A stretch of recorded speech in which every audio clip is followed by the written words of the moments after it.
King Nebuchadnezzar was king of Babylon. He had a giant statue set up in his kingdom. It was made of gold and 90 feet tall. That is 3 brachiosauruses stacked on top of each other. Then King Nebuchadnezzar called all of his royal officials. "Come to the dedication of my golden statue."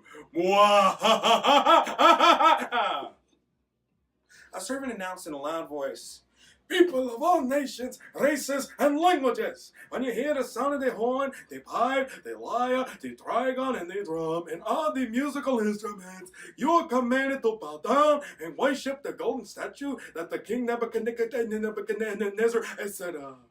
Whoever hears the sound of the horn, the pipe, the lyre, the trigon, and the drum, and all the musical instruments, and does not fall down and worship the golden statue that King Nebuchadnezzar has set up, that shall be thrown into the fiery furnace." And so, as soon as they heard the sound of the horn, the pipe, the lyre, the trigon, and drum, and all the musical instruments, the people of all nations, races, and languages fell down and worshipped the golden statue King Nebuchadnezzar had set up. All except Shadrach, Meshach, and Abednego. They worshipped God alone. The king's magicians, sorcerers, and wise men saw that Shadrach, Meshach, and Abednego did not fall down and worship the statue.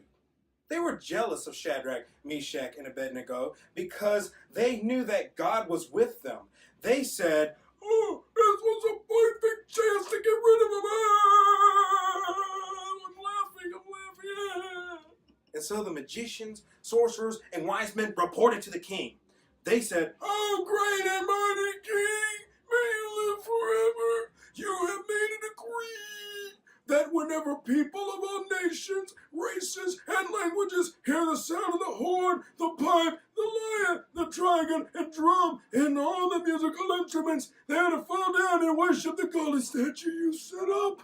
And whoever hears the sound of the horn, the pipe," we gotta go through this listing, okay. "The lyre, the trigon, and drum, and all the musical instruments, and does not fall down and worship the golden statue you have set up, shall be thrown into the fiery furnace."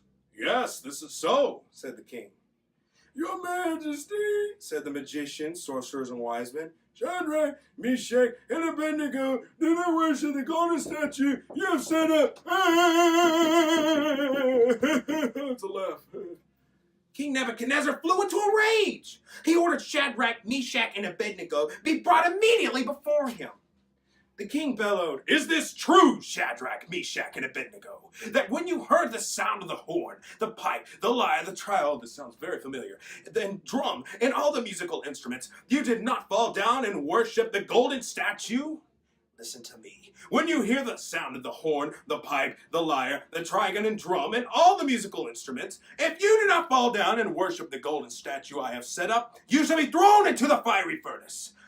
Who do you think can save you now?" "The God of heaven can save us," answered Shadrach, Meshach, and Abednego. "His power is greater than yours, and he shall save us from your fiery furnace. But even if he chooses not to save us, we will worship your God, or bow down before the golden statue you have set up. We won't do it." The king's face turned red with anger. The king ordered his men, "Heat the furnace 7 times harder than before, and have my strongest men to tie up Shadrach, Meshach, and Abednego." When the fiery furnace was blazing 7 times hotter than before, the king's men tied up Shadrach, Meshach, and Abednego and threw them into the fire. The fire was so hot, it burned up the mighty men who threw Shadrach, Meshach, and Abednego into it. Suddenly, King Nebuchadnezzar leaped to his feet.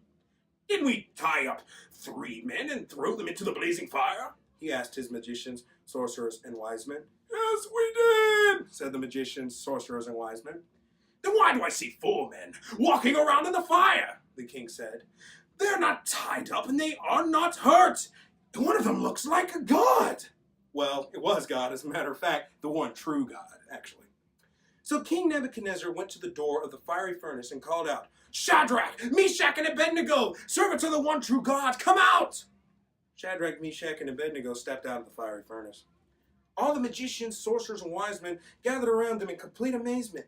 Shadrach, Meshach, and Abednego were not hurt by the fire in any way. Their hair was not singed and their clothes were not burned. There wasn't even the smell of smoke on them. King Nebuchadnezzar said, "Praise the God of Shadrach, Meshach, and Abednego. He has sent his angel and rescued the men who serve him so faithfully. They disobeyed my orders and did not fall down and worship the golden statue I have set up. They risked their lives. They would not worship any other god except their God, and their God has saved them." And then King Nebuchadnezzar commanded, "Listen, people of all nations, races, and languages. Whoever speaks disrespectfully of the God of Shadrach, Meshach, and Abednego shall be torn limb from limb, and their houses will be made a pile of ruins." There is no God who can save like the God of Shadrach, Meshach, and Abednego.